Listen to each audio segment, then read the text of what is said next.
दर्शकों, आपका फिर से स्वागत है। हमारे पिछले एपिसोड में, जिसका शीर्षक था भारत में मुस्लिम महिलाओं द्वारा निर्मित मस्जिदें भाग 1, हमने मुस्लिम महिलाओं द्वारा निर्मित कई मस्जिदों की खोज की। हमने निम्नलिखित 5 मस्जिदों पर चर्चा की।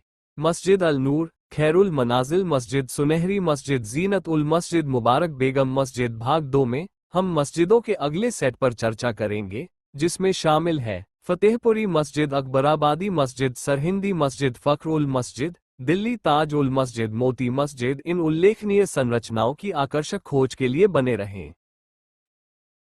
फतेहपुरी मस्जिद दिल्ली में जामा मस्जिद के बाद दूसरी सबसे बड़ी मस्जिद है और इसे 1650 में फतेहपुरी बेगम ने बनवाया था, जो बादशाह शाहजहां की पत्नियों में से एक थी और फतेहपुर सीकरी से थी।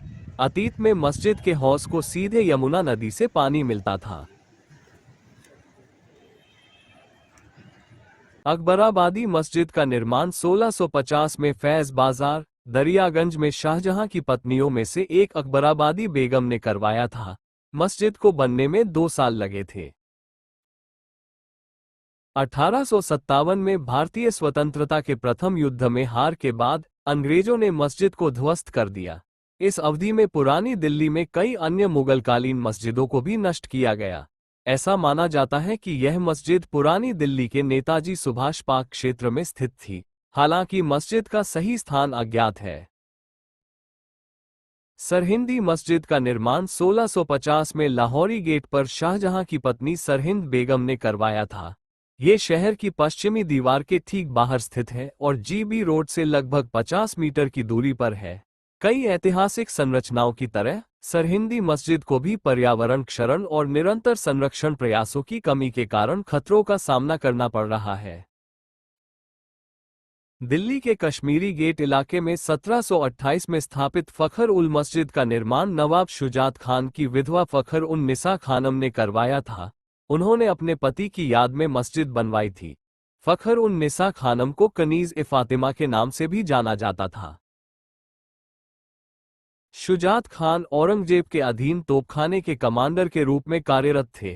दुर्भाग्य से 1675 में अफगानों के खिलाफ लड़ाई में उनकी मृत्यु हो गई।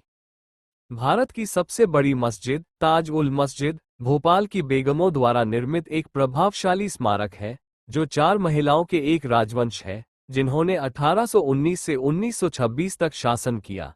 बेगम शाहजहां ने अपने शासनकाल के दौरान कई महलों, मंदिरों और मस्जिदों का निर्माण करवाया। वास्तुकार अल्लाह रखा खान मस्जिद के डिजाइन के लिए जिम्मेदार थे, जिसका निर्माण 1871 के आसपास शुरू हुआ था। हालांकि 1901 में बेगम शाहजहां की मृत्यु के कारण प्रगति रुक गई थी। उनकी बेटी सुल्तान जहां बेगम ने कार्यभार संभाला और अपने पूरे जीवनकाल में काम जारी रखा। बाद में इस परियोजना का नेतृत्व इस्लामिक विद्वान इमरान खान नदवी ने किया, जबकि उनके भाई सलमान खान नदवी ने निर्माण की देखरेख की। मस्जिद आखिरकार 1958 में बनकर तैयार हुई।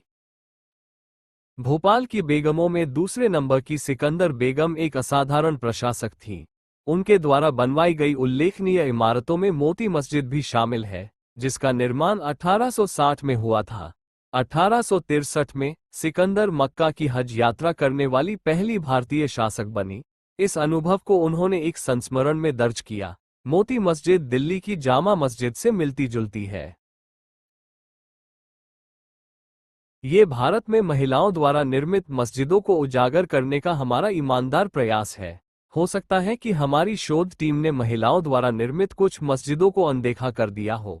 अगर आपको महिलाओं द्वारा निर्मित कोई ऐसी मस्जिद दिखती है जिसे हमने अपने एपिसोड में शामिल नहीं किया है, तो कृपया हमें संदेश भेजें। इस वीडियो को देखने के लिए धन्यवाद। भारतीय इतिहास के अनकहे और भूले हुए तथ्यों तक पहुंच पाने के लिए हम आपको इस चैनल की सदस्यता लेने के लिए प्रोत्साहित करते हैं।